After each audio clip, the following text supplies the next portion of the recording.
CM Jagan మోదీని కలిసేందుకు తీవ్ర ప్రయత్నాలు చేస్తున్నారు. సీఎం జగన్ ఢిల్లీ వెళ్లి ప్రధాని మోదీతో సమావేశం అవ్వాలని చాలా రోజులుగా అనుకుంటున్నారు. అపాయింట్మెంట్ కోసం తీవ్రంగా ప్రయత్నిస్తున్నారు కూడా. ప్రధాని మోదీ దగ్గర భరోసా తీసుకుని కొత్త స్కీముల్ని ఇంప్లిమెంట్ చేసి ఎన్నికలకు వెళ్లాలనుకుంటున్నారు. ఇందుకోసమే ఆఖరి మంత్రివర్గ సమావేశాన్ని కూడా ప్లాన్ చేశారు. అయితే మోదీ అపాయింట్మెంట్ మాత్రం జగన్ కు దక్కడం లేదు. ఇంతకీ జగన్ కు మోదీ ఎందుకు అపాయింట్మెంట్ ఇవ్వడం లేదు? ఏపీలో ఎన్నికల హీట్ రోజుకు పెరిగిపోతుంది. వైసీపీతో పాటు టీడీపీ, జనసేన కూటమి కూడా మేనిఫెస్టో రూపకల్పనలో బిజీగా ఉన్నాయి. దీంట్లో భాగంగానే ఇప్పటికే కొత్తగా పెట్టాల్సిన కొన్ని స్కీములపై పార్టీ నేతలు, సీనియర్లతో చర్చించనున్నారు సీఎం జగన్. ఈ ప్రకారం రైతు, డ్వాక్రా రుణమాఫీ చేయాలని అనుకుంటున్నట్లుగా తెలుస్తుంది. అయితే అధికారంలో ఉన్నాం కాబట్టి హామీలు ఇస్తే బలంగా ఉండవని, పాక్షికంగా అమలు చేసేందుకు జీవోలు రిలీజ్ చేసి ఆయన ఎన్నికలకు వెళ్లాలని అనుకుంటున్నారు.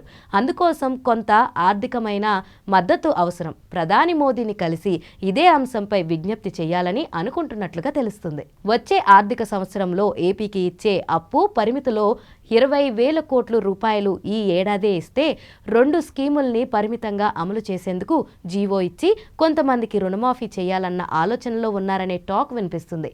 కానీ ప్రధానమంత్రి నరేంద్ర మోదీ చాలా బిజీగా ఉన్నారు. 13వ తేదీ వరకు తీరిక లేని పర్యటనలు ఉన్నాయి. 13వ తేదీ లేదా ఆ తర్వాత రోజు ఎన్నికల షెడ్యూల్ వస్తుంది.